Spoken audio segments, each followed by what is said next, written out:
Ready? Now start.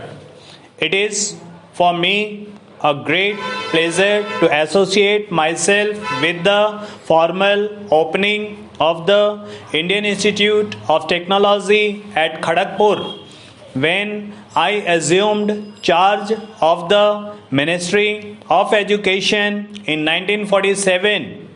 I felt that of the many tasks of educational recommendation that faced the country, two were of paramount urgency.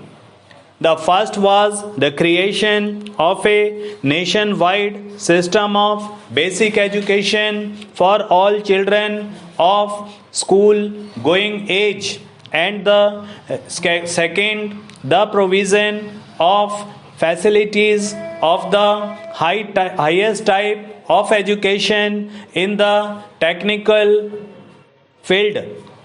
You are aware that the prevailing system of education in the country has been mainly literacy and academic. It has not supplied us with the high level scientific and technical personnel that the necessary to develop our economic and material resources and improvement the standard of life of our people. For such education, we have had to spend our students abroad, and from various points of view, this has never been and cannot be fully satisfactory. One of the first decisions I took on assuming charge was that we must so improve the facilities for higher technical education in the country that we could ourselves meet most of our needs. The large number of our young men who had been going abroad for higher training could have received such training in the country itself. Indeed, I looked and still look forward to the day when the facilities for technical education in India will be of such a level that people from abroad will come to India in higher scientific and technical training. The government of India has already before them a scheme for the establishment of 4 institutions of the standard of the MIT. I felt that whatever the financial and other obstacles, we must go ahead with the implementation of that scheme. The first item in that program was the establishment of the Eastern Institute near Calcutta. And I am happy that in spite of the tremendous difficulties we have had to face in the last 4 years, we are able to participate in the opening of the institute today.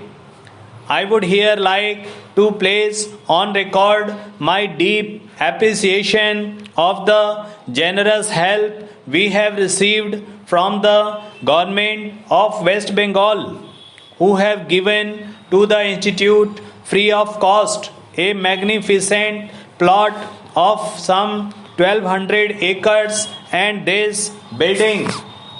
It has been clear to me from the very beginning that this institute must provide instruction of the highest standard under the provisions of reorganized authorities in their respective fields. We have intended that only men of the highest quality should be in charge of the different departments, and we have not hesitated even to go outside India to recruit professors wherever necessary. We have also felt that there is no point in providing specialized courses merely because such courses exist everywhere, but those courses should be provided only to if a clear need for their provision is felt. We have therefore decided that facilities in different subjects will be made available at the institute only when we are satisfied. As I have said earlier, these higher technical institutes are intended to fill important gaps in the provision of facilities for higher technical education.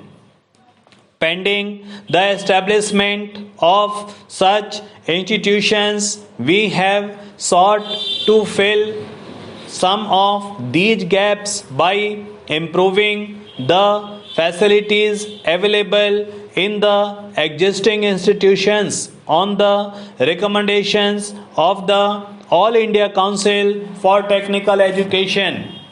A scheme for the strengthening and improvement of 14 engineering and technological institutions situated in different parts of the country has been sanctioned and is now in the third year of its operation. This scheme will cost approximately rupees 1.5 crore. The government have also sanctioned large amounts for the development of the Indian Institute of Science, Bangalore.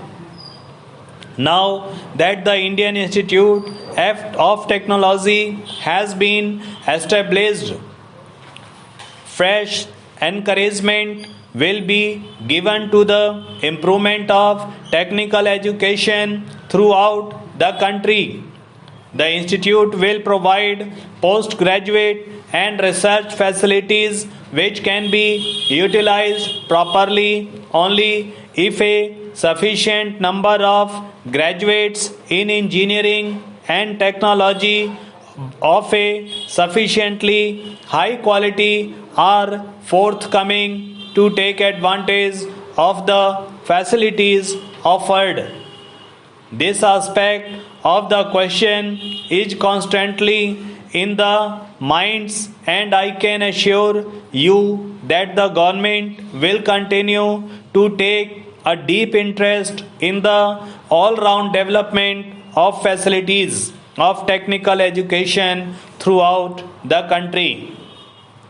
Institute which is being inaugurated today will have provision for the teaching of 2000 students at the undergraduate level and 1000 students for postgraduate study and research. These students will be drawn from all over the country and their close association in a fellowship of study and research in some of the most formative years of their life will, we earnestly hope, develop in them a consciousness of their common Indian nationality and culture. The Institute's main function is no doubt to provide facilities for training high-grade engineers and technologists, but facilities for research as well.